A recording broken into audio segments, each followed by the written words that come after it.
Newton के गति के नियम तथा घर्षण। ठीक है, अब सुनो, ये जो न्यूटन ने गति के नियम दिए, ये किस बेस पे दिए? पहला इसमें आता है जड़त्व। अच्छा एक बात बताओ, सुबह से लेकर शाम तक पूरे दिनचर्या में अगर आप देखोगे, पक्षियों का उड़ना, सूर्य के चारों ओर पृथ्वी का चलना, चंद्रमा का पृथ्वी के चारों ओर चक्कर लगाना, आप रोड पे चलते हो, वाहन चल रहे हैं, किस कारण चल रहे हैं? इन्हें कोई ना कोई तो चला रहा है, ये अपने आप चल रहे हैं। तो इन सारी चीजों का ये शुरू से ही एक जागरूक चीजें रही हैं। इस चीज को जानने में वैज्ञानिक लोगों ने काफी मेहनत की। तो एक जड़त्व नाम का शब्द आया यहाँ। उससे पहले कुछ और बताएं। सभी वस्तुओं में गति के लिए एक बाह्य बल की आवश्यकता होती है, ये बात कही गई। किसी पिंड को विराम से गति में लाने के लिए किसी बाह्य बल साधन द्वारा बल लगाने की आवश्यकता होती है। अगर कोई भी चीज विराम अवस्था में है, उसे गति में लाना है, तो आप इंटरनल फोर्स, एक्सटर्नल फोर्स लगाओगे, उसे बाहर से रोकोगे तभी वो रुकेगी। अगर आपको कोई चीज खड़ी वस्तु को और अगर उसे बल देना है, ठीक है, तब भी आप उस पर बल लगाओगे बाहर से। तो यही कहा गया कि अगर किसी वस्तु की स्थिति में परिवर्तन करना है तो हमें एक बल की आवश्यकता होती है, जिसे बाह्य बल कहा जाता है। लेकिन वहीं एक और चीज थी, इसमें यह कहा गया था, देखो इसी के बीच एक और नए वैज्ञानिक थे, उनका नाम था, महान ग्रीक वैज्ञानिक थे जिनका एक विचार था अपना, जिनका नाम था अरस्तु। उन्होंने सन ईसा पूर्व था 384 से 322 ईसा पूर्व के बीच में, उनके अनुसार यह था कि गतिशील बनाए रखने के लिए बाह्य बल की आवश्यकता होती है।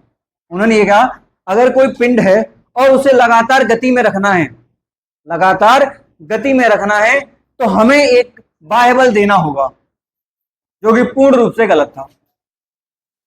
गलत क्या था? क्या किसी वस्तु में धक्का लगाने के लिए लगातार बल लगाओगे? अब भाई एक बार धक्का लगा दो। तो उन्होंने फिर दूसरा यह था कि यह विचार गलत हुआ, क्योंकि कार्यरत घर्षण बल को विफल करने के लिए बाह्य बल की आवश्यकता होती है, ना कि उस वस्तु को लगातार गति में रखने के लिए। अगर कोई ट्रैक्टर है या कोई भी चीज है, अगर आप उस पर बल लगा रहे हो तो लगातार थोड़ी लगा पाओगे। एक काम कर सकते हो, तो उसी की सतह और उसके बीच लगने वाले घर्षण बल को विफल कर दो, तो एक बार बल लगाया तो अनंत काल तक लगता रहेगा। समझ में आया? जैसे कोई वस्तु अगर आकाश में, अंतरिक्ष में, स्पेस में अगर ट्रेवल कर रही है, तो उस पर कौन बल लगा रहा है? अब तो वो तो रुकती नहीं कभी भी, वो चलती रहेगी जब तक कि किसी पिंड से टकराए ना, आकाशीय पिंड से। ऐसा ही कहा गया, क्योंकि वहां एक चीज नहीं है, जैसे कहते हैं हम घर्षण, घर्षण नाम का जो पौधा है वो वहां है नहीं, और ये एक बल है जो कि हमें दिखता नहीं है, लेकिन परस्पर दो सतहों के बीच जरूर लगता है। बाह्य बल की आवश्यकता होती है, किसको? उसे विफल करने के लिए। ये बात किसने कही थी? अरस्तु ने यह कहा कि अगर किसी वस्तु को लगातार गति में रखना है तो हमें एक बाह्य बल की जरूरत होती है। वहीं इस विचार को गलत करते हुए किसी अन्य ने यह कहा कि हमें लगातार रखने के लिए आवश्यकता नहीं है, उसके बीच लगने वाले घर्षण बल को विफल करने के लिए बाह्य बल की आवश्यकता है। घर्षण बल को खत्म कर दो, घर्षण बल को खत्म कर दो, वस्तु में एक बार बल लगाए वो चलती रहेगी, फिर रुकेगी, लगातार थोड़ी धक्का लगाना होता। सही है? तो बाह्य बल की आवश्यकता कब पड़ी? गतिशील को रोकने के लिए, या दिशा बदलने के लिए, या परिवर्तन के लिए हमें बाह्य बल की आवश्यकता होती है। तब आए जड़त्व। जड़त्व, जड़त्व एक अवधारणा है। क्या है? यह एक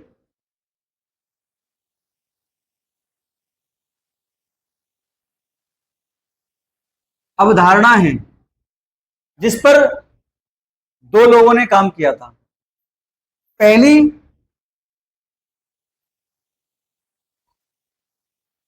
गैलीलियो, गलत लिखा हो तो देख लेना, दूसरे थे न्यूटन। दूसरे कौन थे? न्यूटन। गैलीलियो पे ज्यादा चर्चा नहीं हुई, ठीक है, इन पे ज्यादा चर्चा नहीं हुई। इनने इसको विस्तार पूर्वक इस पे चर्चा की जड़त्व पे।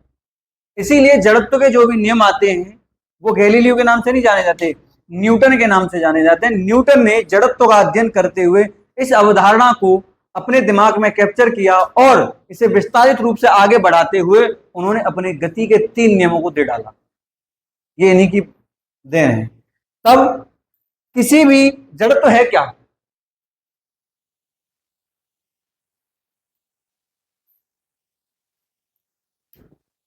जड़त्व यह किसी भी वस्तु का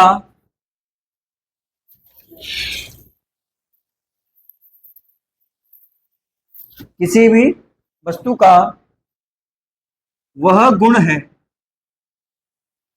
क्या है? तो पूछा जाए जड़त्व क्या है?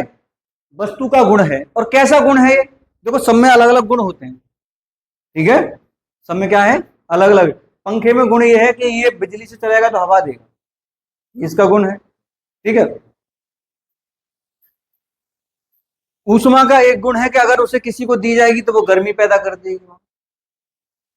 ठंड का ऊष्मा का ही एक और गुण है कि अगर ठंडी ऊष्मा दी जाएगी तो उसे ठंडा कर देगी, ठीक है। तो ये गुण होते हैं। तो ये भी क्या है? एक गुण है, किसी भी वस्तु का वह गुण जो अपनी अवस्था में होने वाली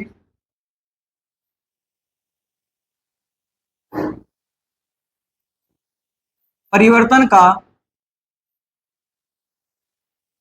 विरोध करता है। बस यही है, समझ में आया? ये एक गुण है किसी वस्तु का कि अगर उसकी अवस्था में बदलाव होगा, अवस्था जैसे विराम से गति में, गति से विराम में, या दिशा बदली जाएगी, तब उसका ये क्या करेगा? पूर्ण रूप से विरोध करेगा। ये बहुत आलसी आदमी है। कैसे आलसी है? कि अगर ये मानो गति में है तो ये गति में ही रहना चाहेगा। ये नहीं कहता कि मैं भैया चलो अब गति में बहुत देर रह लिया, अब विराम अवस्था में आ जाऊं, एकदम नहीं रहेगा। अगर ये विराम में है तो ये नहीं चाहता कि मैं चलो अब गति में आ जाऊं, नहीं आता। जब इसके एक चाचा हैं, वो इस पर पटा बजाते हैं, जिनका नाम है बाह्य बल।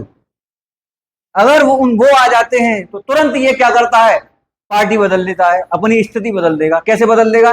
विराम में तो गति में आ जाएगा, गति में तो विराम में आ जाएगा। उनके आते ही, किसके? बाह्य बल। बल क्यों नहीं कह रहे, बाह्य बल क्यों लगा रहे हैं, बताइए? क्योंकि प्रत्येक वस्तु में अपना स्वयं का बल होता है। बाह्य बल जब लगाया जाता है तो कुल बल माना जाता है उसे, और कुल बल को ही बाह्य बल बोला जा रहा है यहाँ। तो बाहर से दिया गया बल, उसे बाह्य बल कह दिया गया। तो यह किसी भी वस्तु का वह गुण है जो अपनी अवस्था में होने वाले परिवर्तन का पूर्ण रूप से विरोध करता है या विरोध करता है। इसके आगे इस अवधारणा को गैलीलियो ने प्रस्तुत किया। किसने? गैलीलियो ने। ये गैलीलियो थे और इसी अवधारणा पे इन्होंने काम किया। न्यूटन ने भी इसी अवधारणा पे काम किया, लेकिन इसको प्रस्तावना पहली बार जो दिया वो किसने दिया था? गैलीलियो ने। इस पे चर्चा आगे की। जड़त्व का अर्थ,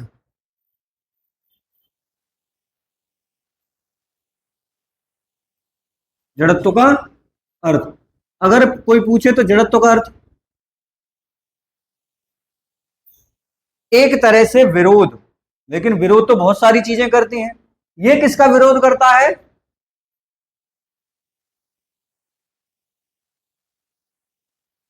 अवस्था परिवर्तन का विरोध, सीधा सीधा।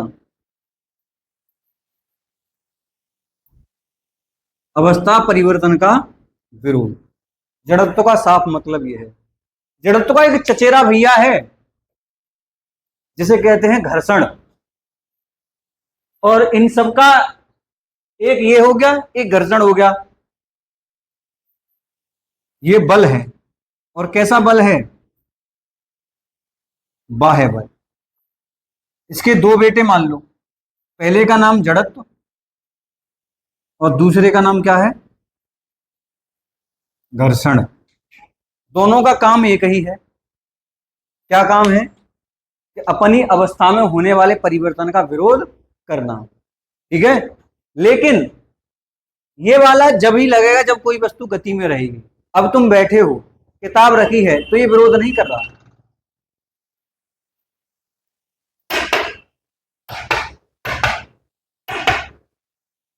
जा कुछ उठा लिया लली बाहर।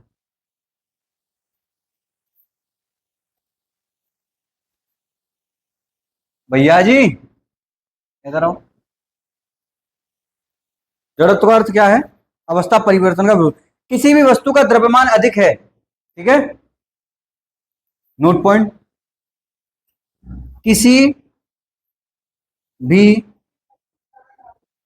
वस्तु का द्रव्यमान अधिक है तो उसका जड़त्व भी क्या होगा? अधिक होगा। सही है। या कुछ चिड़िया बाहर दाना डाल।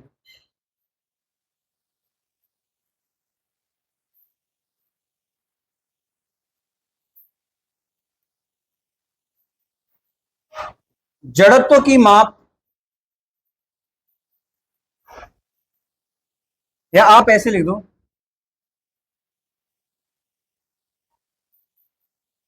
द्रव्यमान जड़त्व की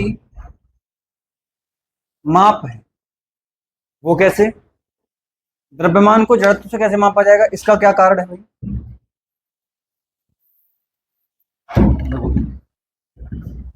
द्रव्यमान अगर ज्यादा है, क्योंकि अब मान लीजिए कोई भी वस्तु है, अब मानो मेरे पास ये बोतल है, अब इस बोतल में पानी नहीं है और मैं इसे ऐसे करके खिसकाऊंगा तो ये जल्दी खिसक जाएगी। और अगर मैं इसे फुल भर दूं और मैं फिर इसे ऐसे करूं तो हो सकता है गिरे गिरे ना गिरे। क्यों? क्योंकि इसकी सतह पे पूरा बल किसका लग रहा है? इसके द्रव्यमान का। और द्रव्यमान जब बल लगाता है तो जड़त्व तो बढ़ जाता है, और जब जड़त्व तो बढ़ेगा तो ये अवस्था परिवर्तन का पूर्ण रूप से क्या करेगा? विरोध करेगा अच्छे से। और इसका विरोध अगर ज्यादा है तो ये गिरेगी नहीं, और विरोध अगर हमारा ज्यादा है तो ये गिर जाएगी। इतनी सी बात थी। तो कल बताया था आई बराबर एम आर स्क्वायर, जहां आई क्या है? आई जड़त्व तो है, एम वस्तु का द्रव्यमान, आर क्या है? वस्तु की त्रिज्या। त्रिज्या बढ़ा दोगे तब भी जड़त्व तो बढ़ जाएगा, द्रव्यमान बढ़ा दोगे तब भी जड़त्व तो बढ़ जाएगा, द्रव्यमान कम कर दोगे तब भी जड़त्व तो कम हो जाएगा, त्रिज्या कम कर दोगे तब भी जड़त्व तो कम हो जाएगा। सही है। ये था इसका। अगला है जड़त्व के प्रकार। यहां से कहानी स्टार्ट होगी। देखो न्यूटन ने क्या किया, जड़त्व के दो नियमों को मिलाकर अपना एक पहला नियम बना दिया। जड़त्व के दोनों नियम, और ये दोनों नियम दिए किसने थे? ये दिए थे गैलीलियो ने। गैलीलियो ने दो अलग अलग नियम दिए, उन्होंने जड़त्व को बांटा। मिटाऊं ये मिटाऊं सब?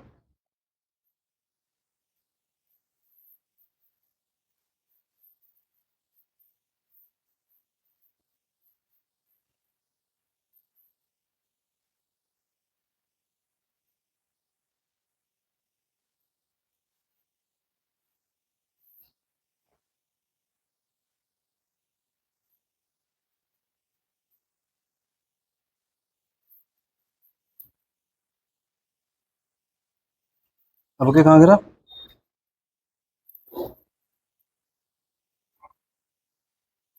कहीं गिरा है क्या कागज? हम्म।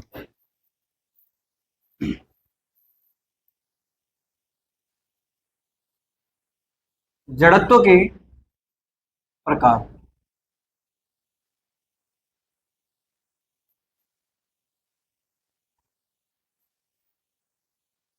गैलीलियो के अनुसार जड़त्व तीन प्रकार का होता है। नंबर एक, विराम का जड़त्व। नंबर दो,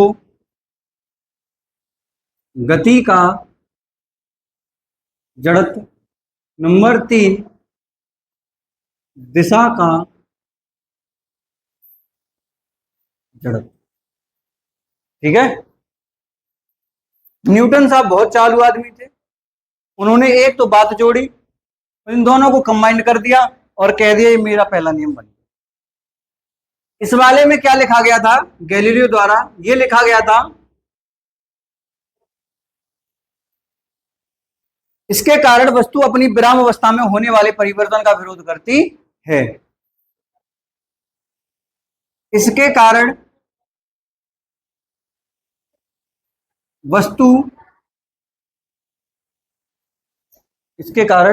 वस्तु अपनी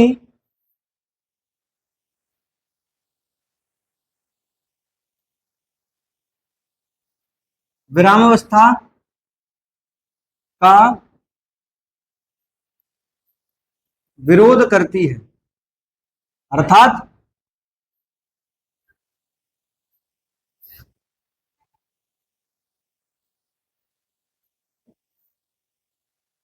विराम में ही रहना चाहती है, तभी तो विरोध होगा। अब किसी आदमी को किसी बुरी जगह से निकाल के अच्छी जगह आप रखो उसे, और वो उसका विरोध कर रहा है, तो इसका मतलब क्या है कि वो उसी में रहना चाह रहा, तभी तो विरोध कर रहा है। अगर विरोध नहीं करता तो चलो भैया जल्दी निकालो मुझे, तुम्हारा सहयोग करे। अब ये सहयोग नहीं करता, ये विरोध करता है, इसका मतलब अर्थात वह विराम में रहना चाहती है। पहला एग्जाम्पल है इसका,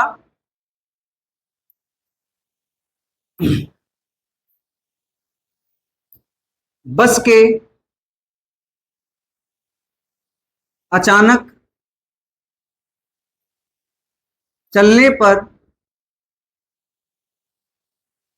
यात्रियों का पीछे की ओर गिर जाना। ठीक है, क्या है पहला? बस के अचानक चलने पर यात्रियों का पीछे की ओर गिर जाना। अभी तुम एकदम गपागप बातें कर रहे हो और बस कहीं भी बस स्टॉप पर रुकी हुई है या जहां से बन के जा रही है वहीं।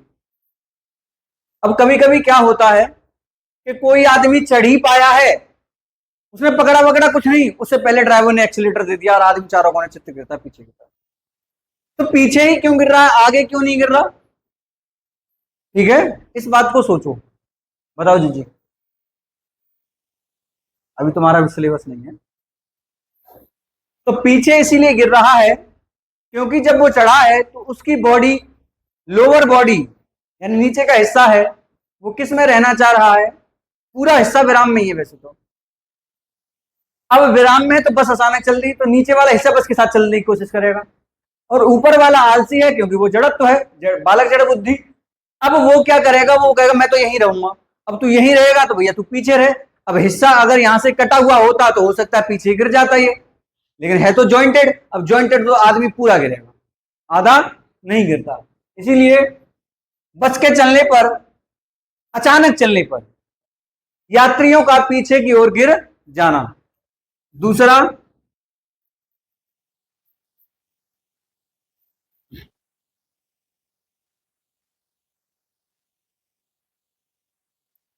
चादर को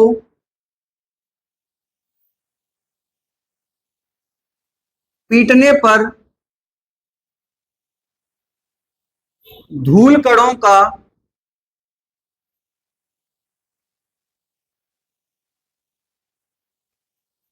हट जाना। खाट वगैरह जब होते हैं हम उन्हें हिलाते हैं तो उसमें क्या करते हैं, डंडा ले लिया और तगड़ा सा, और धै डंडा और धै डंडा और धै डंडा, उसमें बाजम बाज हो रही है। तो उससे क्या होता है, अगर आप धोओगे तो हो सकता है धूल कम निकले, लेकिन जब पीटोगे तो धूल बहुत ज्यादा निकले। ठीक है, क्यों? क्योंकि जो चादर या कोई खाट है या कोई भी ऐसी वस्तु जिसे फटकार सकते हैं, ऐसे करके कर सकते हैं, उसका जो पूरा सरफेस एरिया है, एक क्षेत्रफल, वो कैसी अवस्था में है? पहले विराम में है। तो धूल कण उससे चिपटे हुए हैं, तो वो भी कैसे होंगे? विराम में होंगे। जैसे ही उसमें डंडा लगा तो वो क्या आएगा? गति में। लेकिन धूल कण कैसे रहना चाहिए? विराम में। यहां धूल कण रह जाएगा, यहां ये चला जाएगा, ये दोबारा यहां आएगा तो इसके हवा से दूर हट जाएगा। ठीक है, समझना? तो यही है इसका एक कारण। अगला है पेड़ की टहनी को हलाने पर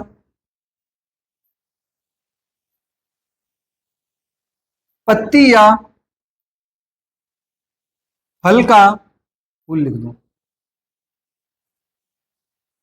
गिर जाना। पेड़ को अच्छे से डाली पकड़ के हिला दो, उससे पत्ते टूट जाएंगे। फूल है तो फूल टूट जाएंगे उससे। क्यों? क्योंकि पत्ती किस में आ गई? किसमें आ गई? विराम में आएगी। लो, मैं पूछ रहा हूं किस में आ गई? मैंने तो ये पूछा है, मैंने ये कब कहा कि है किस में? ध्यान है ही नहीं तेरा, यहाँ कहाँ है? हट।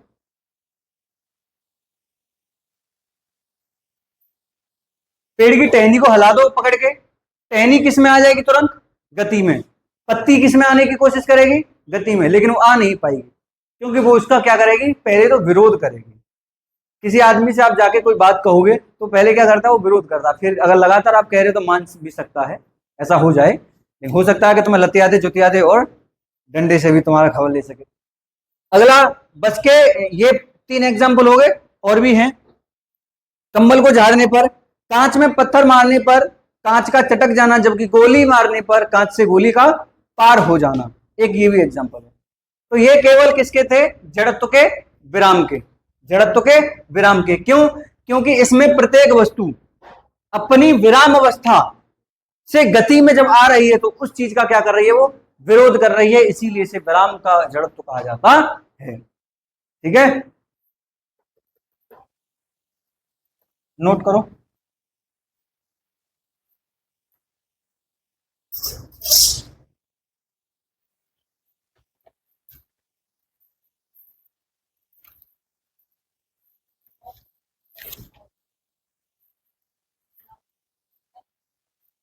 क्या हुआ? यात्री गलत लिख गया, अब लिखे जान दो।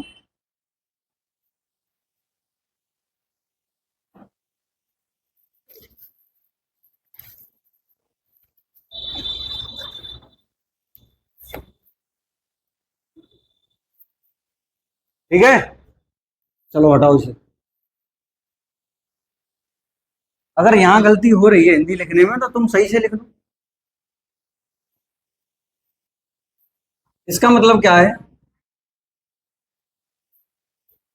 किसी भी वस्तु का वह गुण जो अपनी गति की अवस्था का विरोध करती है, उसे गति का जड़त्व कहा जाता है। एग्जाम्पल, पहला एग्जाम्पल, बस के अचानक ब्रेक लगने पर यात्रियों का आगे की ओर गिर जाना। ठीक है, विराम वाले में कैसे गिर रहे थे? पीछे। इसमें कैसे गिर रहे हैं? आगे। क्यों भैया? बस जब चल रही है एक लय में, लेकिन एक बात याद रखना, किसी भी वस्तु का वह गुण जो अपनी, एक चीज भूल गए यार हम, जो अपनी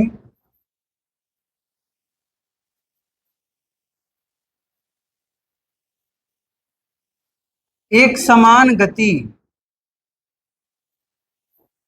एक समान गति की अवस्था का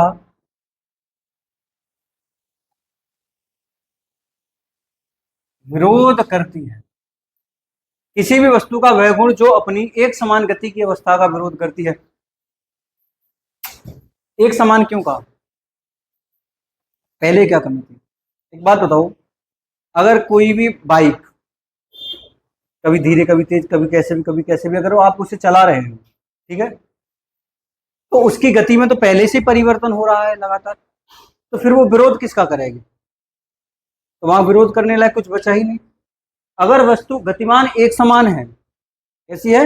एक समान, जैसे 40 की स्पीड पे चल रही है, अब 40 की स्पीड पे चल रही है लगातार और 100-150 किलोमीटर खूब चल रही है, और अचानक कुत्ता आ जाए या कोई भी बिल्ली आ जाए और ड्राइवर अचानक ब्रेक लगा दे, और जैसे ही ब्रेक लगाएगा, हॉलीवुड मूवी में तुमने देखा होगा कि जब भी कोई विलन गाड़ी पे ऊपर गिरता है तो हीरो क्या करता है? अचानक ब्रेक लगा देता है, तो जो विलन होता है वो छत से आगे गिर जाता है। फिजिक्स तो उन्हें पता है, लेकिन उन्हें नियम नहीं पता कौन सा लग रहा है। वो नियम कौन सा है? गति का। बस के अचानक ब्रेक लगने पर यात्रियों का आगे की ओर गिर जाना, क्योंकि यात्री की पूरी बॉडी किसमें है? गति में है। अब बस के अचानक ब्रेक लगेंगे तो उससे टायर क्या होंगे? विराम में आने की कोशिश करेंगे। लेकिन बस फिर भी कैसे अवस्था में रहना चाहेगी? हमारी बॉडी किस में रहना चाहिए? गति में। तो इसीलिए टायर को ना प्रेफर करके हम पूरी बस को कर रहे हैं, ठीक है। तो पूरी बस किस में आना चाहिए? वो विराम में। लेकिन हमारी जो बॉडी है, ये वो जो भाग है, ये बस के साथ ही जॉइंट है, बस जिसपे खड़े हैं या बैठे हैं हम, और ये वाला जो भाग है ऊपर वाला, ये स्वतंत्र है। अब स्वतंत्र भाग पहले गति में था तो वो आगे की ओर ही रहना चाहेगा, ठीक है। अब ये भाग कैसे आया? विराम में आया। और ये कैसे रहना चाहेगा? गति में। तो इसलिए आगे की ओर ही करना, ठीक है।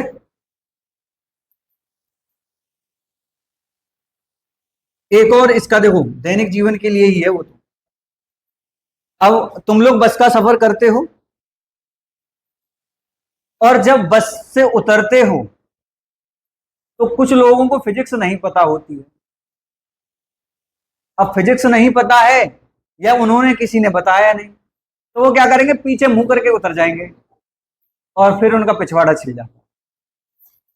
हाँ, गिरते हैं बहुत बुरी तरह से, जहां तक कि कभी कभी जानलेवा भी साबित हो जाता है। तब इसका क्या उपाय है? ये फिजिक्स आती है किसको? जो बस में चाट बेचते हैं, चूरन बेचते हैं, अभी भुट्टा चल रहे हैं वो बेचेंगे, ठीक है, समोसे बेचते हैं, दवाइयां बेचते हैं, वो चलती बस से उतर जाते हैं, चलती बस पे ही चढ़ जाते हैं एक स्पीड के अकॉर्डिंग। उन्हें पता है कि बस अगर यहाँ है तो वो पैर वहां रखने की कोशिश करेंगे, क्योंकि जब तक बस चलेगी वो गति मेंटेन हो जाएगी, सही है। तो वो आगे की ओर भगते हुए जाते हैं, बस की स्पीड में रहने की कोशिश करते हैं कुछ देर तक, और फिर जैसे जमीन पे आ गए तो उनकी खुद की स्पीड है, चाहे जब मर्जी रोक लो। लेकिन जब ऐसे बस से उतरेंगे, बस एक धक्का लगाएगी उनको, गति में रखेगी उनकी बॉडी को। तो ये कभी नहीं करना कि बस ऐसे इस दिशा में जा रही है, तुम इस दिशा में उतरने की कोशिश करो, बाबू का बाबू लाल बन जाएगा छिलके, ठीक है। ऐसा हमारा एक मित्र था, और दिल्ली से गाजियाबाद के लिए आ रहे, और गाजियाबाद स्टेशन पर उसके दिमाग में क्या आया, और वो उतरा। आज तो कोचिंग चला रहा है, और जब वो उतरा तो उसने क्या किया कि जिस दिशा में ट्रेन जा रही है उसमें ना उतर के मुंह उल्टी साइड करके उतर गया, और भैया छिल गया पूरा। छिल गया, छिल गया तो तुम समझ रहे, फिर मरम्मत पट्टी कर रहा थे, फिर वो छिल गया तो छिल गया। तो एक तो ये अचानक गिरने, ब्रेक लगने पर, या बस या गाड़ी, चलती गाड़ी से उतरते समय गाड़ी की ही दिशा में भागा जाता है कुछ दूर तक और उसी दिशा में चला जाता है। ये था जड़ के गति का नियम।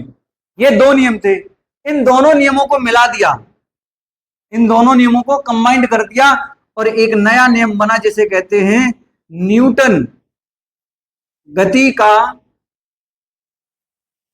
प्रथम नियम। इन दोनों को मिला दिया, क्योंकि ये गैलीलियो की अवधारणा थी। न्यूटन तो अपनी टांग फंसाने माहिर थे उस टाइम के, और भैया आज देखो हम भी पढ़ रहे हैं, उन्हें तुम्हें भी पढ़ा रहे हैं। तो इन्होंने कहा, इन्होंने इतने तामझाम नहीं किया, ये बोले यार अब वो विद्यार्थी है तो उसे एक भाषा में कैसे समझाना चाहिए।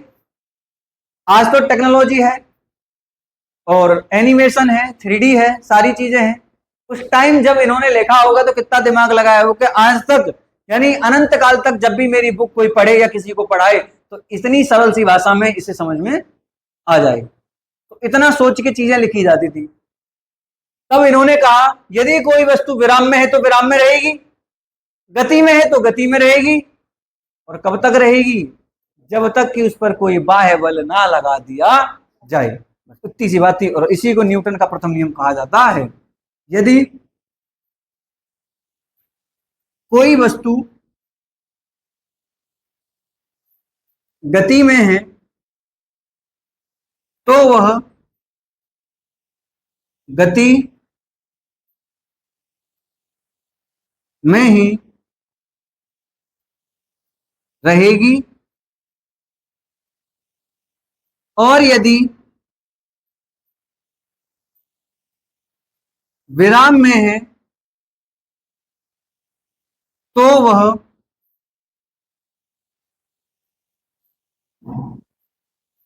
विराम में ही रहेगी। तो कब तक रहेगी, जब तक उस पर कोई बाह्य बल न लगा दिया जाए। जैसे ही बाह्य बल लगा दिया जाएगा वो तुरंत अपनी अवस्था बदल देगी। ठीक है, हालांकि उसका विरोध भी करेगी, विरोध वाले एग्जांपल पहले ही दे चुके, लेकिन ये बात कही थी। ठीक है, और न्यूटन के गति के नियमों का जो प्रकाशन हुआ वो 1687 ईस्वी में हुआ था। ठीक है, किसमें, और इन्होंने अपने गति के नियमों को किस बुक में दिया, प्रिंसिपिया नामक बुक में दिया। नोट पॉइंट ये था,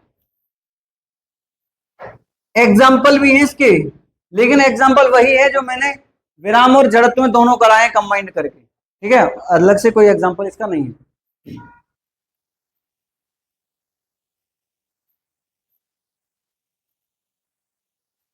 इस नियम से हमें बल की परिभाषा मिलती है। ठीक है, क्या मिलती है, परिभाषा। अभी इसी के साथ ये दो हो गए ना, एक और है, क्या कहते हैं जिसे, दिशा का जड़त्व।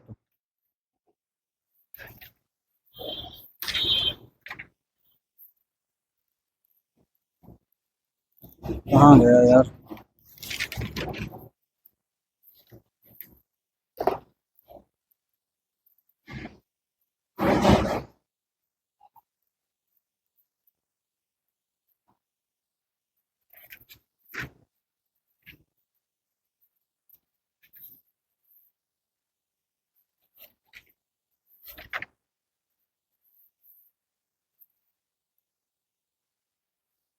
अच्छा देखो, इंपॉर्टेंट फैक्ट जानो पहले तो।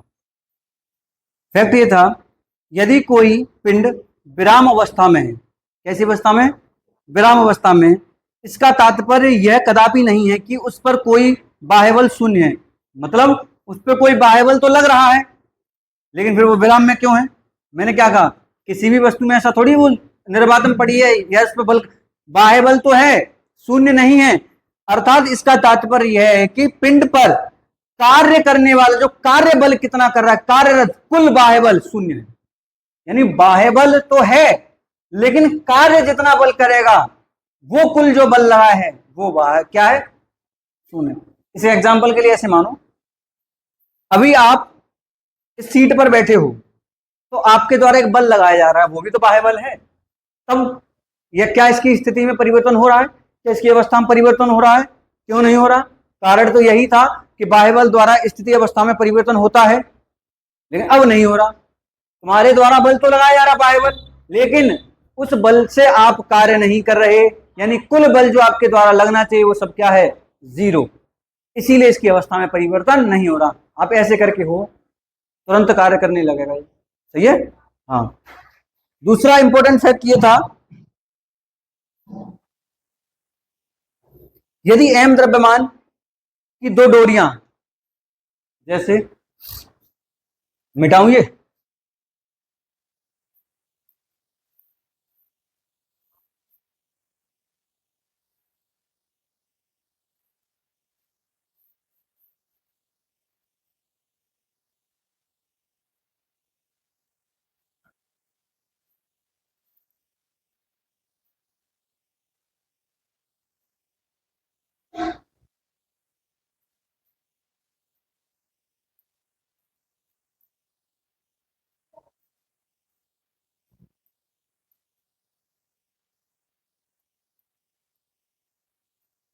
एक चित्र है,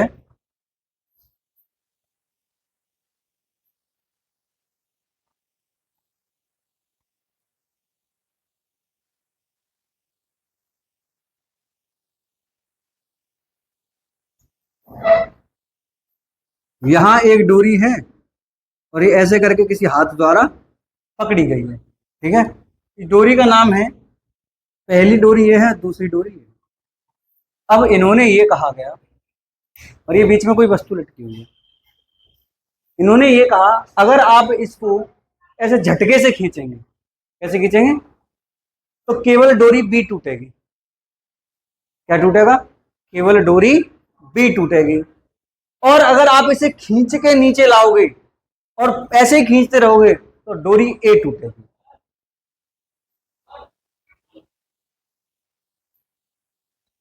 इसका कारण कि अगर आप ऐसे झटके से ला रहे हैं, झटके से ला तो पृष्ठ तनाव केवल किस में होगा, डोरी ए में। किस में होगा, ए में। नहीं, पृष्ठ तनाव के, अच्छा हाँ सॉरी, बी में होगा, नीचे वाली में। ठीक है, तो जिसमें पृष्ठ तनाव होगा वही टूटेगी।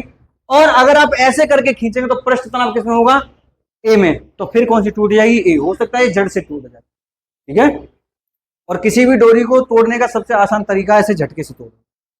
ऐसे अगर खींचोगे तो ज्यादा बल लगाना पड़ रहा है, अगर आपका मेन पर्पस उसे तोड़ना ही है तो अगला है, ये तो मैंने बता दिया ना, बस की छत पर रखे सामान को रस्सी से बांध दिया जाता है। क्यों, उड़ ना जाए, है नहीं, उड़ने का मतलब नहीं है, उड़ेगा तो नहीं, मान लो भारी सामान है तो, लेकिन जैसे ही बस ब्रेक लगेगी तो आगे की तरफ जरूर गिर जाएगा, और अचानक चल दी तो पीछे की तरफ गिरने के चांस रहेंगे। इसीलिए उसे बांध दिया जाता है। दिशा के जड़त्व, मिटाऊंगे, लिख लो, हेडिंग लगाओ।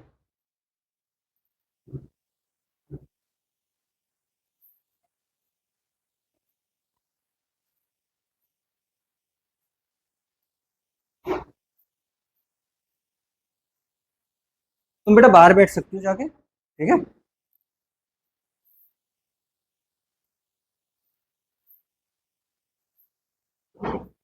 इधर है, इधर इधर हो, इधर हो। दिशा का जड़त्व, वस्तु का वह गुण, लिखो, वस्तु का वह गुण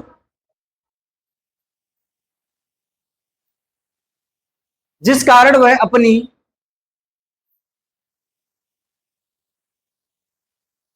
अपनी गति की दिशा में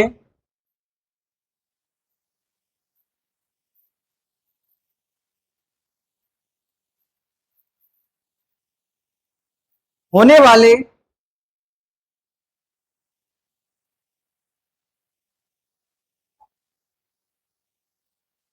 होने वाले परिवर्तन का विरोध करती है।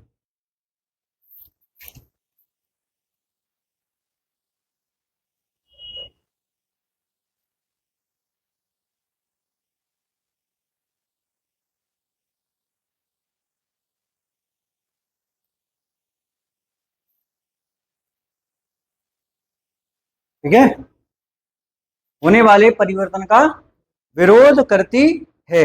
एग्जाम्पल सुन लो पहले।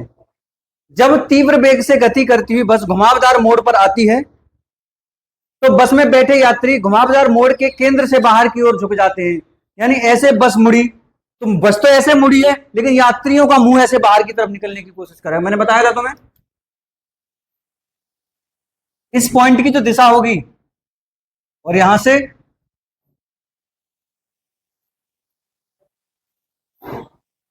अगर बस ऐसे स्पीड से तीव्र वेग से है, पलटने के भी चांस रहते हैं उसके, तो यात्रियों का जो मुंह है वो ऐसे करके बाहर निकलने की कोशिश करेगा।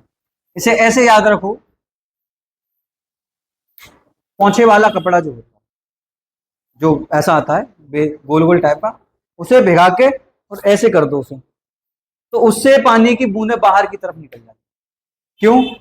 क्योंकि वो अपनी अवस्था की गति में होने वाले दिशा की गति में होने का अवस्था का दिशा का क्या करती है वो विरोध।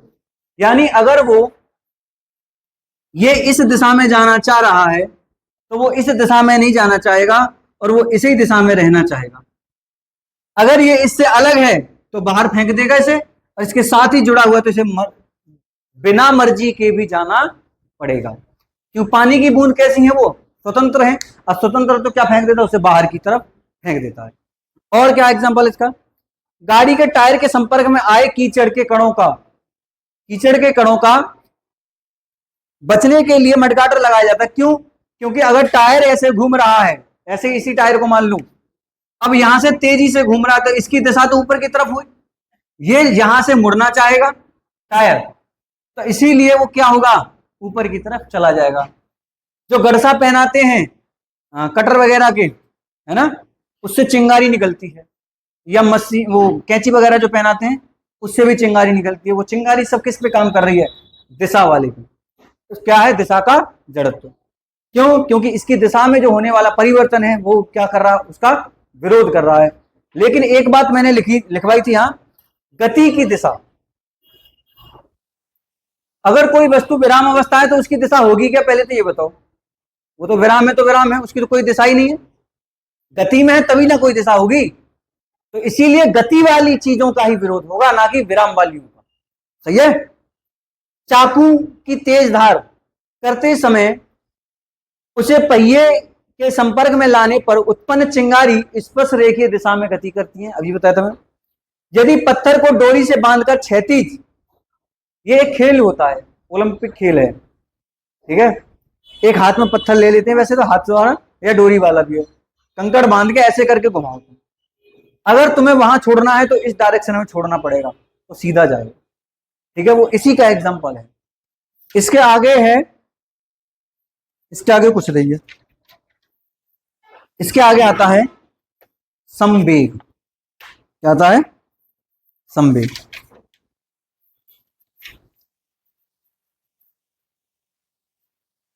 संवेग हेडिंग में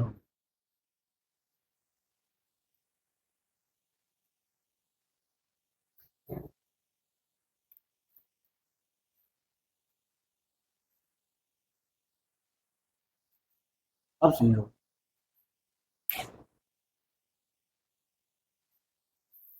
किसी वस्तु का संवेग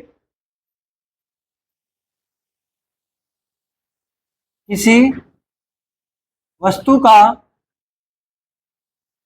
संवेग वस्तु के द्रव्यमान तथा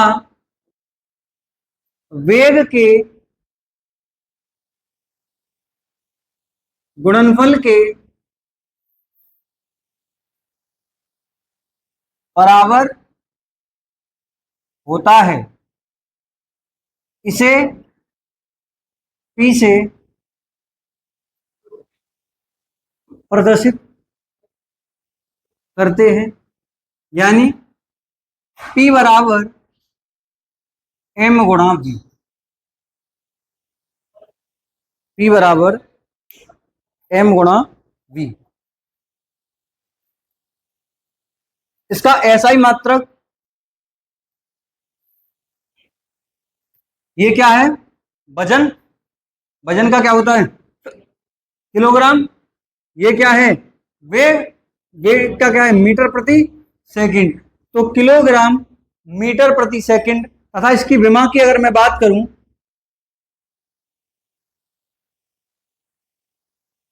विमा की बात करूं तो केजी की विमा क्या है? एम। एम की विमा क्या है? एल। टी की विमा -1। M L T -1। ये इसकी क्या हुई? विमा।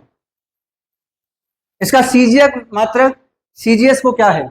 इसको सेकंड में बदल दो, इसको इसको ग्राम में बदल दो, इसको सेंटीमीटर में बदल दो, बस उतना हो जाएगा। और तो कुछ है नहीं इसमें।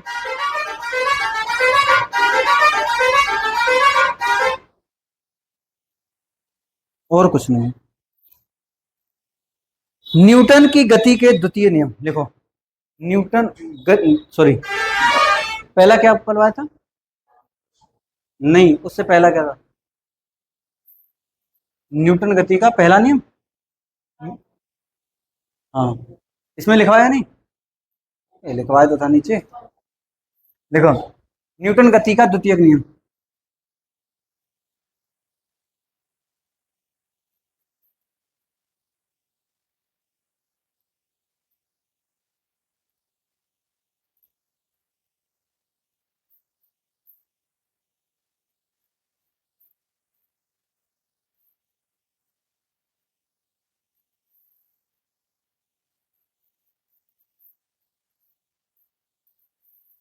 देखो, इस नियम के अनुसार,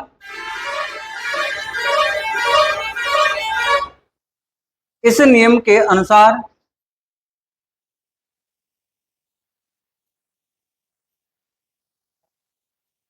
किसी पिंड के संवेग परिवर्तन की दर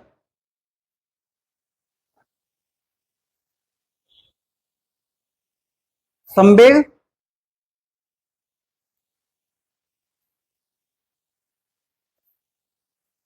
परिवर्तन की दर उस पर आरोपित बाह्य बल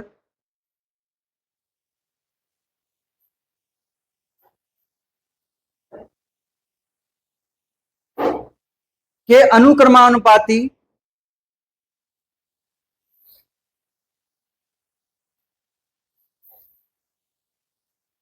होती है।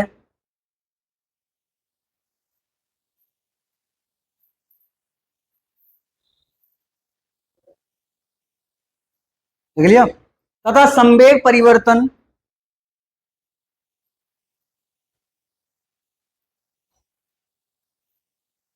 की दिशा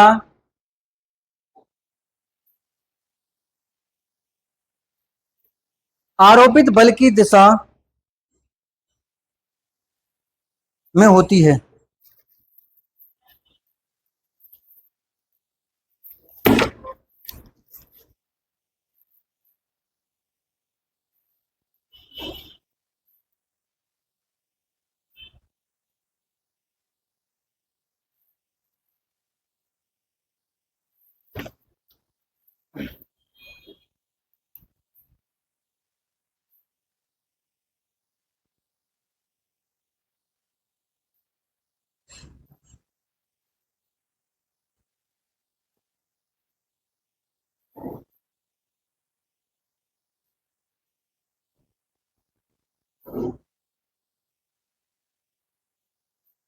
अच्छा, इसे और किसी भाषा में समझ सकते हैं क्या? इसे ऐसे समझो,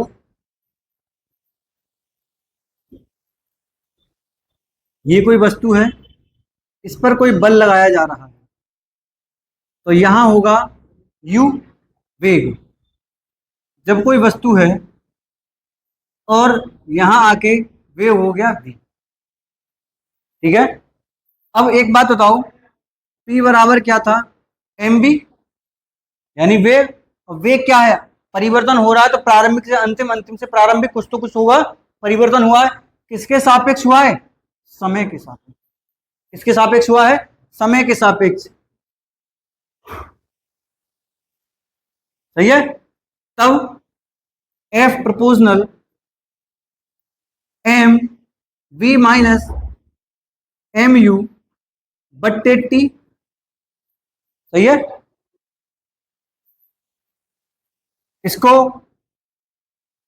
m कॉमन ले लीजिए, v minus U upon T. ये किसके बराबर था? आप कहोगे ये तो सब त्वरण के बराबर है। किसके बराबर है? त्वरण। त्वरण बराबर क्या होता था? वेग परिवर्तन बट्टे समय। परिवर्तन कैसे होता है? या तो ज्यादा से कम हो या कम से ज्यादा हो, तभी ना परिवर्तन हुआ। ज्यादा से कम या कम से ज्यादा। तो अगर प्रारंभिक होता, प्रारंभिक किससे दर्शाते हैं? बी से यू से। प्रारंभिक को यू से, है ना, और अंतिम को वी से। तो प्रारंभिक कुछ इन दोनों के बीच का जो अंतर होगा उसको क्या कहते हैं? त्वरण। क्योंकि इन दोनों में घटने से बढ़ने, बढ़ने से घटने के बीच में कोई तो समय लगा होगा। ऐसा थोड़ी ही कि 4 सेकंड में पहले, अभी मान लीजिए कितना समय हो रहा है, 12 बजे की किसी गाड़ी की स्पीड 120 किलोमीटर है और 12 पे ही दे, फिर 12 बजे 00 पर ही 140 है। ऐसा तो पॉसिबल नहीं है। 120 से 140 तक आने में कुछ तो समय लगेगा, सेकंड लगे, मिनट लगे, कुछ भी लगे। वही क्या है? त्वरण है। वही क्या हो गया? त्वरण हो गया। और अब त्वरण कब हो गया? जब तक, अभी देखो वेग में केवल क्या कर रहे हैं हम, गाड़ी के वजन की तो बात कर ही नहीं रहे। अब क्या कर दिया हमने? अब इसमें बल लगा दिया। अब के बल के द्वारा किया जा रहा है। पहले नॉर्मल किया जा रहा था, अब के बल के द्वारा। किस में किया जा रहा है? वेग में परिवर्तन, संवेग में परिवर्तन। संवेग में परिवर्तन, वेग में नहीं, संवेग में परिवर्तन। किसमें? संवेग में परिवर्तन। क्योंकि ये संवेग बन गया, ये भी तो संवेग बन गया। इसमें परिवर्तन किसके द्वारा कर रहे हैं? बल के द्वारा। किसके द्वारा कर रहे हैं? बल के द्वारा। तो इसकी वैल्यू क्या हो गई? तुम कहोगे ए हो गई। इसे हटाएंगे, कांस्टेंट वैल्यू के मान लो, और के का मान 1 मान लो, तो एफ बराबर एम ए। ये क्या मिल गया? बल का, बल का सूत्र मिल गया। अभी जो परिभाषा थी वो क्या कह रहा था? क्या थी? किसी पिंड के संवेग परिवर्तन की दर उस पर आरोपित बाह्य बल के अनुक्रमानुपाती होता है। यानी अगर संवेग परिवर्तन की दर तेज है, करनी है आपको, बदलाव तेज करना है, तो बल ज्यादा लगाना पड़ेगा। और संवेग परिवर्तन की दर अगर आपको धीरे करनी है तो आपको बल कम लगाना पड़ेगा। इसका अब समझा दूं तुम्हें अच्छे से। अगर कोई बॉल आई, बहुत स्पीड से आ रही है, और आप बहुत स्पीड से आ रही है, क्योंकि बॉल में क्या है? वजन भी है और उसमें वेग भी है, तो संवेग बन गया। अब उसमें बॉल में क्या है? पूरा संवेग है। और संवेग में परिवर्तन करना है हमें। करना क्या है? वो तेजी से आ रही है ना, उसे धीरे करना। तो धीरे कैसे कर पाओगे? हाथों को पीछे, यानी टाइम खींच लो उसका। क्या कर दो? उसका टाइम बढ़ा दो। जैसे ही आप टाइम बढ़ा दोगे, इसका मतलब बल कम लगाना पड़ रहा है आपको। क्या लगाना पड़ रहा है? और टाइम घटाओगे तो बल ज्यादा लगाना पड़ेगा। यानी अगर उसे तुरंत रोकना है तो क्या करोगे? हाथ ऐसे लगा लो। हाथ तो काम करेगा नहीं, कुछ अच्छी सी मजबूत चीज लगा लो, उसका बल क्या होगा? ज्यादा होगा। आई, टकराई, तुरंत रुक जाएगी। सही है। और लेकिन उसे समय बढ़ाओगे तो बल घटेगा, और बल घटाओगे तो समय बढ़ेगा। समझ में आई बात? अगर किसी ने कोई चीज फेंक के मारी, आपने ऐसे कैच किया, और आप यही कैच करोगे, तो आपने क्या करा? आपने समय कम करने की कोशिश की, तो आपको बल ज्यादा लगाना पड़ेगा। जब बल उसमें तो पहले से संवेग ज्यादा है। संवेग और बाह्य बल जब दोनों मिलते हैं तो हमेशा चोट लगती है, आदमी की टूट फूट होती है। डिपेंड करता है वो वस्तु कैसी है। अगर मैं इस पे हथौड़े से वार करूंगा दीवार पे, तो दीवार में चोट लगेगी, हथौड़े में तो लगेगी। हथौड़े में क्या है? वेग है, संवेग है। क्यों संवेग क्यों है? उसमें वजन भी है और उसे गति से मार रहे हैं हम, इसीलिए उसमें क्या पैदा हो गया फिर? और संवेग, और दीवार भी बल लगाएगी उस पर। सही है। तो फिर क्या होगा? चोट ज्यादा लगेगी। इसीलिए तो कहा गया है कि टेनिस की बॉल की अपेक्षा क्रिकेट की बॉल से चोट ज्यादा लगती है, क्योंकि उसमें क्या होता है? वजन ज्यादा होता है, वो मजबूत होती है, ठोस होती है। तो उम्मीद करेंगे समझ में आया या नहीं आया? यानी अगर तुम टाइम बढ़ा दो तो आपको बल कम लगाना पड़ेगा, तब भी किसी वस्तु के संवेग में परिवर्तन आराम से हो जाएगा, बिना आपको हानि के। और आप सोचोगे मैं ऐसे ही कर दूं, तो टाइम को घटा दोगे तो बल ज्यादा लगाने पड़ेगा, तब भी उसके संवेग में परिवर्तन होगा। जैसे ऊपर से कोई ईंट गिर रही है, वो ईंट में क्या है, ईंट में संवेग है।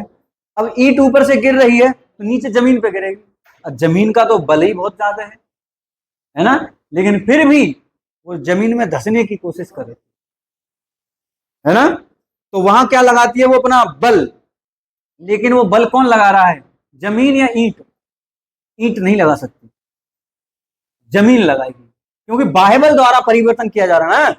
कोई गतिमान चीज है, वस्तु आ रही है, और उसमें हम बाह्य बल लगाकर क्या कर रहे हैं, बाह्य बल लगाकर उसके संवेग में परिवर्तन, यानी ज्यादा से कम से ज्यादा कर रहे हैं, तब उसको न्यूटन का द्वितीय नियम कहा जाता है। जैसे ट्रैक्टर खड़ा है, ट्रैक्टर एकदम ढार पे खड़ा है, ये कैसे भी खड़ा रोड पे, और आप उस पर बल लगाओगे, ट्रैक्टर में क्या है, बोलो रे, वजन, तो उसका प्रारंभिक वेग क्या होगा, 0, अंतिम वेग आप कुछ लाओगे उसमें, ठीक है, तो आपने वेग में क्या किया, तो संवेग में क्या होगा, परिवर्तन होगा। संवेग में ही परिवर्तन करना होता है, वेग में नहीं, क्योंकि संवेग में परिवर्तन जब होगा जब वेग में परिवर्तन होगा, ठीक है। तो जैसे ही संवेग में परिवर्तन करोगे आप, संवेग में परिवर्तन हो, तो वो हमेशा बाह्य बल द्वारा होगा, आपके द्वारा लगाया गया धक्का, क्या, धक्का, और लगातार ले जाओ। स्टार्टिंग में तो आपको बल ज्यादा लगाना पड़ेगा, जैसे ही उसमें वेग आ गया एक बार, और वेग बढ़ता जाएगा बढ़ता जाएगा, और फिर आप आसानी से उसे खींच के फिर छोड़ भी सकते हो, कोई किसी दूरी पे, तो थोड़ी दूर अपने आप चल देगा। तो जब भी संवेग में परिवर्तन बल लगाकर किया जाता है, इनका मतलब ये था न्यूटन साहब का द्वितीय नियम में, कि जब भी किसी वस्तु में संवेग है और उसमें हम परिवर्तन करना है, हमें क्या करना है, क्या लगा के, बल लगा के, तो बस न्यूटन का द्वितीय नियम हो गया। लेकिन उसमें कुछ तो समय लगेगा, उस समय के क्या होता है, ये व्युत्क्रमानुपाती होता है, कौन, बल, यानी समय को घटाओगे तो बल बढ़ जाएगा, और बल को घटाओगे तो समय बढ़ जाएगा, और समय बढ़ाओगे तो बल घट जाएगा, ठीक है।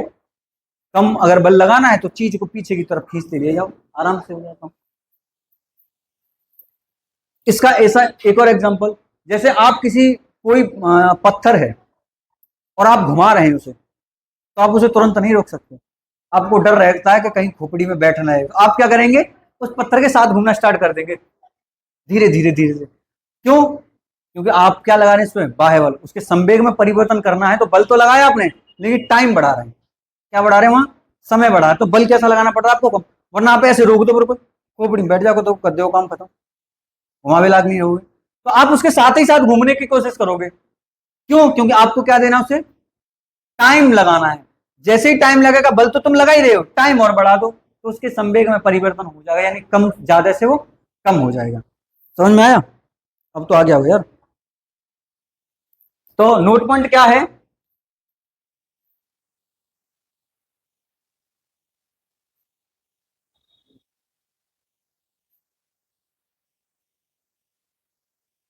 इस नियम से हमें बल का सूत्र मिलता है, पहले से क्या मिल रही थी, परिभाषा, अब क्या मिल रहा है, अरे पानी ले आओ रे बच्चों, एक और है, लास्ट और फास्ट,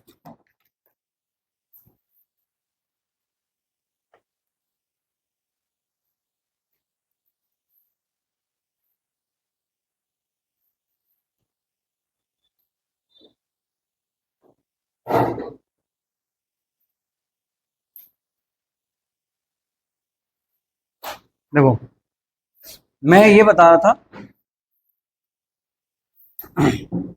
जब भी किसी आदमी को तेजी से भागना होता है, तो वो आदमी जमीन को खोद लेता है, मिल्खा भाग मिल्खा मूवी देखी होगी, है, तो अपने पंजों को क्या कर लेता है, वो ऐसे करके गाड़ लेता है, क्योंकि जो जमीन है उस पर क्या लगाएगी, फोर्स लगाएगी, उसके संवेग में क्या करना है, उसे परिवर्तन करना है, ठीक है।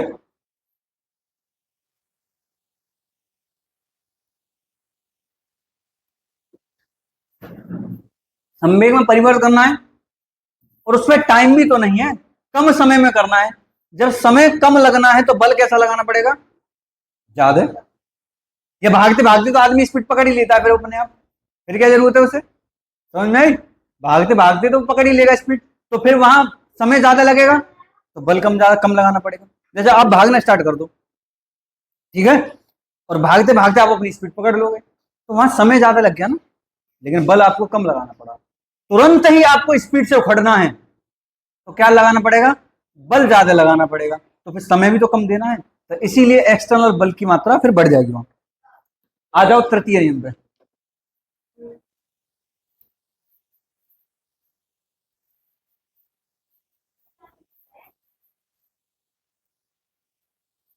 टाइम कितना हो गया,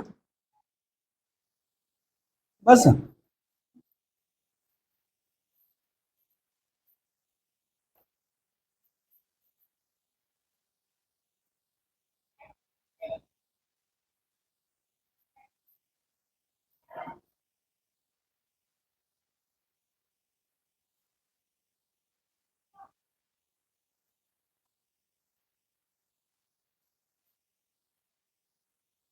देखो, इस नियम के अनुसार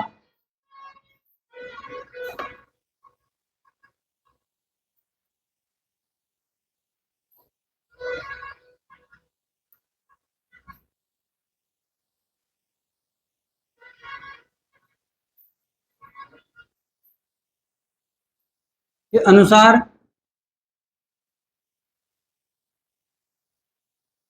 प्रत्येक वस्तु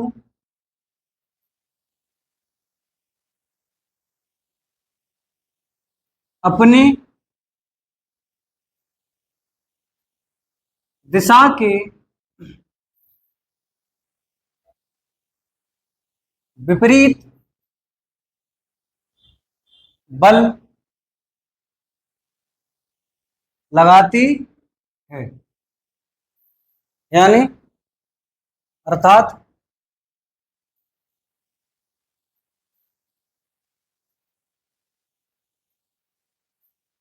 अपनी क्रिया के विपरीत प्रतिक्रिया करती है।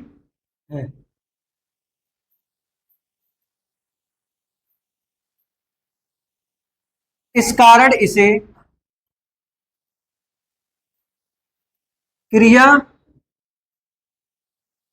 प्रतिक्रिया का नियम भी कहते हैं।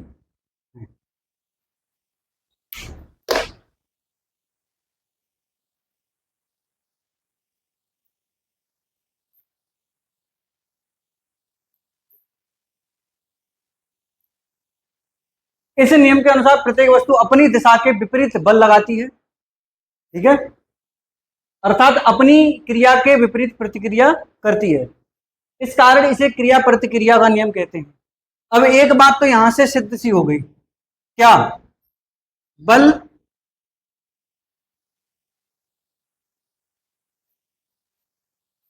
सदैव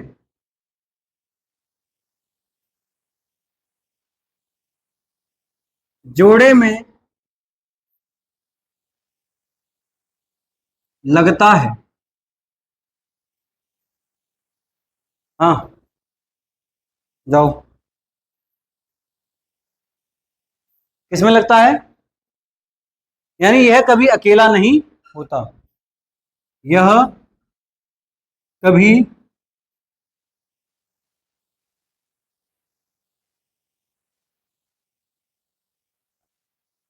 नहीं होता, ठीक है। अगला है क्रिया प्रतिक्रिया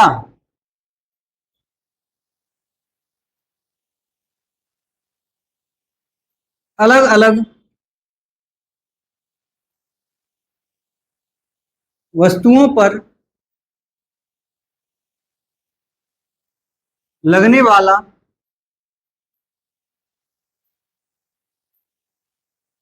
बल है, और दिशा में विपरीत है। क्या है? दिशा में विपरीत है। एग्जाम्पल इसके, जब भी आप नाव से उतरते हो, कभी अगर नाव की सवारी की है तो नाव से उतरोगे ना, नाव पार पे पहुंची, आप उतरे, तो आप छलांग लगा के एक पैर रखोगे नाव के सिरे पे और दूसरा रखोगे वहां, तो जैसे ही आप स्पीड से उतरोगे नाव पीछे हट जाएगी। समझ रहे हो? तो इसका मतलब क्या है कि तुम्हारे जितना नाव ने बल तुम पे लगाया, तुमने भी तो नाव पे बल लगाया, या नाव ने तुम पे बल लगाया तो तुमने भी बल लगाया, तभी तो नाव पीछे हटी और तुम आगे की तरफ भागे। दोनों की दिशा कैसी रहेगी? विपरीत। अकेला काम नहीं करता। दूसरा एग्जाम्पल है, आप इस दीवार पे दनादन बल लगाओ, जितना आप लगा सकते हो, तो आपके पैर स्लिप करने लगे, है ना? तो जमीन जितना दीवार आप पे बल लगा रहे, आप बल लगा रहे दीवार पे, उतना ही दीवार भी तुम पे बल लगा रही है। इस कारण हमारे पैर पीछे खिसकते हैं। घोड़ा जब चलता है या दौड़ता है तो मिट्टी को उखाड़ता जाता है अपने पैरों से। क्यों?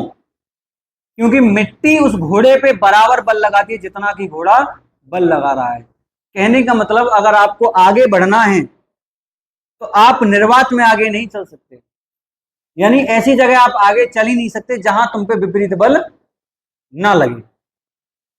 समझ में आया? आपको अगर बल लगा आगे जाना है तो विपरीत दो बल काम करेंगे विपरीत दिशा में, यानी तुम किसी पे बल लगाओ, कोई तुम पे बल लगाए, तब काम होगा, अन्यथा हो नहीं सकता। हाँ,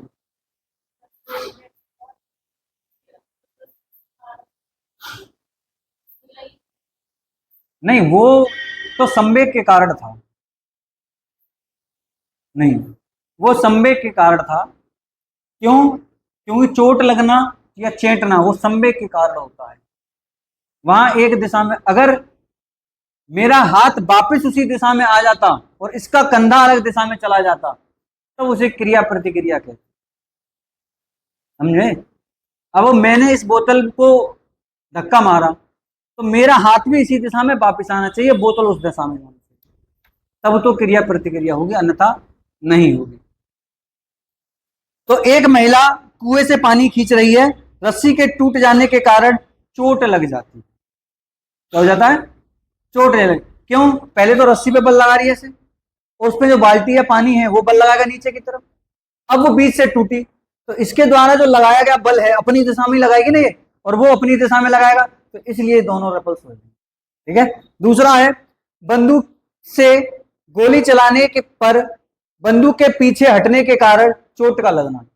बंदूक से जब गोली चलाते हैं तो बंदूक झटका मारती है, उस झटके को न्यूटन के तृतीय नियम द्वारा जोड़ दिया गया, इसे क्रिया प्रतिक्रिया। क्योंकि बंदूक ने जितना बल लगाया उस गोली पर, और गोली क्योंकि जलती है, भीतर बर्न होती है, और बर्न होती है तो उसमें थ्रस्ट पैदा होता है, जिस थ्रस्ट से वो निकलेगी उसी थ्रस्ट से बंदूक को पीछे करती जाएगी।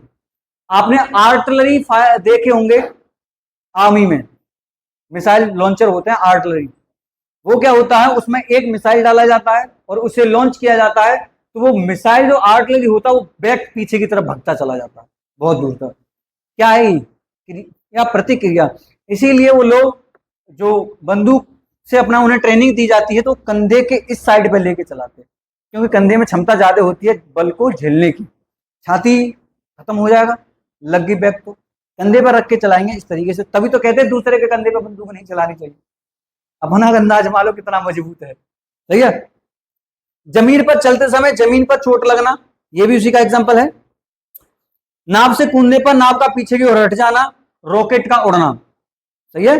रॉकेट पीछे से जब आग फेंकता है ना वो, इसका मतलब क्या है, वो पीछे की तरफ वायुमंडल में क्या लगा रहा है, बल लगा रहा है, और वायुमंडल उस पर भी बल लगा रहा है, तब जाके वो आगे बढ़ पाता है।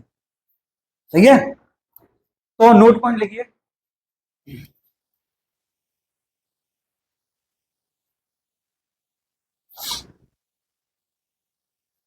इस नियम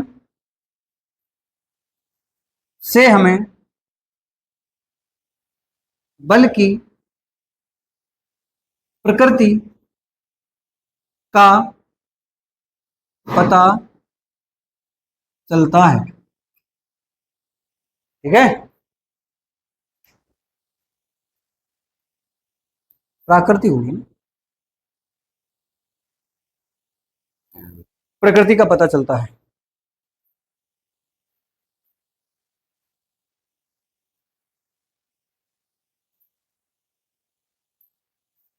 एक इन्होंने ट्रिक दे रखी है,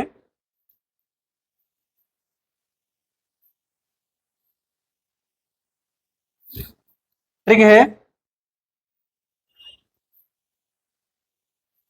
गति या विराम का विरोध। गति या विराम का विरोध अर्थात प्रथम नियम है ये। क्या ये? चोट कम या अधिक, ये क्या है? द्वितीय नियम। और केवल चोट लगना, ये क्या है? तृतीय नियम। सही है।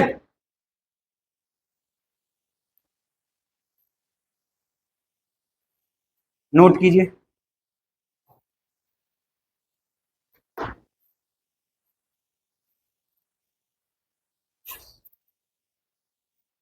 चलो, आज की क्लास यहीं तक, फिर कल मिलेंगे इसी और जोश और जुनून के साथ।